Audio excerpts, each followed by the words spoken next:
Pelatih timnas Indonesia Sintayong mengaku siap untuk memenuhi target besar yang diminta PSSI. Juru taktik asal Korea Selatan itu akan mendapatkan perpanjangan kontrak sampai akhir 2027. Sebelumnya PSSI mendatangkan Sintayong pada Desember 2019.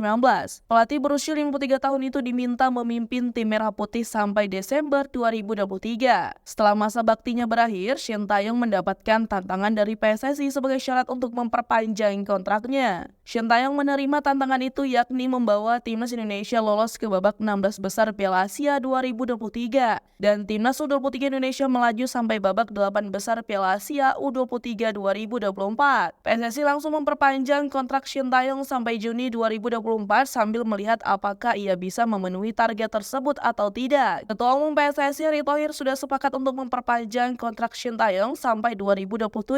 Meski begitu, kedua belah pihak belum melakukan tanda kontrak secara resmi.